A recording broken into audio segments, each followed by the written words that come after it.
আসসালামু আলাইকুম, সাবিনাজ healthy and tasty food কিচেনে সকলকে স্বাগত জানাই। আজ আমি এই ব্রেডের রেসিপিটা নিয়ে এসেছি। পাউরুটি বাড়িতে আমি সহজে পাউরুটি বানাবো এবং কড়াইয়ে। এই পাউরুটিটা বানানোর জন্য এখানে আমি হালকা গরম দুধ নিয়ে নিয়েছি, 1 কাপের থেকে একটু বেশি। মেজার করলে 200 ml হবে। আর দিচ্ছি 1 চামচ চিনি আর 1 চামচ ইনস্ট্যান্ট ইস্ট, যেগুলো বাজারেতে ড্রাই ইস্ট কিনতে পাওয়া যায়। এটা দিয়ে আমি একটু দেখুন স্প্যাচুলা দিয়ে নড়িয়ে নিলাম। ইস্টটা দিয়ে কিন্তু বেশিক্ষণ রাখার দরকার নেই। এরপর আমি ময়দা একটা ছাঁকনার সাহায্যে ময়দাটা ছেঁকে নেব। এটা ময়দা দিয়েই বানাচ্ছি, আটা দিয়ে বানালেও কিন্তু বানাতে পারেন। আমি ময়দা দিয়েই বানিয়ে দেখাচ্ছি আপনাদেরকে।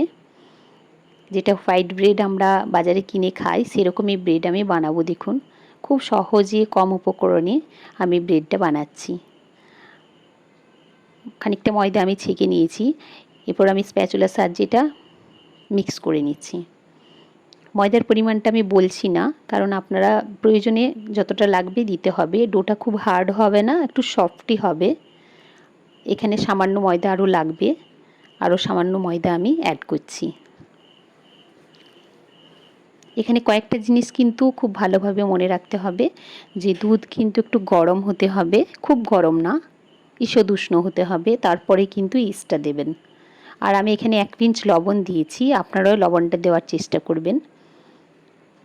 এভাবে আমি পাউরুটির ডোটা বানিয়ে নিচ্ছি। আর দিচ্ছি দেখুন সামান্য ভেজিটেবল অয়েল, 2 থেকে 3 চামচের মতো ভেজিটেবল অয়েল দিলাম।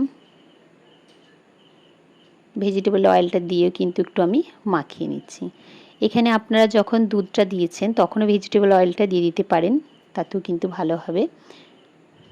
ডো দেখুন তৈরি হয়ে গেছে, এরকমই হবে। এটা একটু স্টিকি হবে যেহেতু আমরা ইস্ট দিয়েছি, তা না হলে কিন্তু পাউরুটি ফুলবে না।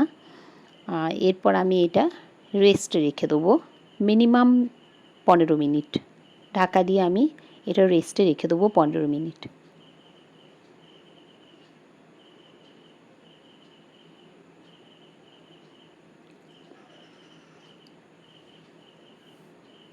পনেরো মিনিট পর ফিরে এসেছি। দেখুন কি সুন্দর ফার্মেন্ট হয়ে গেছে ডোটা। এটা পাউরুটি তৈরি করার জন্য ডোটা কিন্তু একদম পারফেক্ট। আপনারা দেখেই বুঝতে পাচ্ছেন এতে কত সুন্দর হবে পাউরুটিটা। একটা স্প্যাচুলাতে আমি সামান্য অয়েল নিয়ে এরপরে আমি ওটা দিয়ে প্রথমে মেখে নেব। হাতে করেও মাখতে পারেন, কিন্তু সামান্য অয়েল দিয়ে দেবেন, কারণ এইটা তো যে ডোটা এটা খুব স্টিকি, হাতে লেগে যাবে, তাই সামান্য অয়েল দিয়ে কিন্তু এটা মাখবেন। এরপরে দেখুন আমি একটা মোল্ড নিয়েছি ব্রেড বানানোর। এগুলো যদি বাড়িতে না থাকে আপনারা যে কোনো পাত্রে বানাতে পারেন, কোনো বাটি বা একটু বড় সাইজের বাটিতেও কিন্তু এটা বানাতে পারেন। আমি প্রথমে সামান্য ভেজিটেবল অয়েল ব্রাশ করে দিলাম, বা বাটারও ব্রাশ করে দিতে পারেন। এবার দেখুন ডোটা দেখুন আমি কতটুকু ডো নিয়েছি আপনারা দেখেই বুঝতে পাচ্ছেন। আর আমি খুব বেশি ডো নিইনি, কিন্তু দেখবেন এখানে পাউরুটিটা কতটা ফুলে উঠবে। এরপর আমি এখানে একটা অ্যালুমিনিয়াম ফয়েল পেপার দিয়ে ঢাকা দিয়ে দিচ্ছি। অ্যালুমিনিয়াম ফয়েল পেপার না থাকলেও আপনারা যে কোনো পেপার দিয়ে ঢাকা দিয়ে দিতে পারেন, তাতেও কিন্তু এটা ভালো হবে।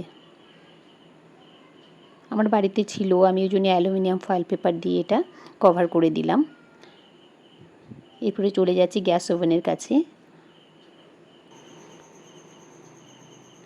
গরম হয়ে যাওয়া কড়াইটির ওপরে কিন্তু আমি এটা বসিয়ে দেবো মোল্ডটা। দেখুন একটা ছোট্ট প্লেট দিয়ে দিচ্ছি। এই প্লেটটা দেওয়ার এই কারণেই যে নিচেটা কিন্তু পুড়ে যাবে না। তার উপরে দেখুন মোল্ডটা আমি বসিয়ে দিলাম। এটা ঢাকনা দিয়ে রেখে দেবো। আমি একটা বড় প্লেটের উপরে দিয়ে দিচ্ছি।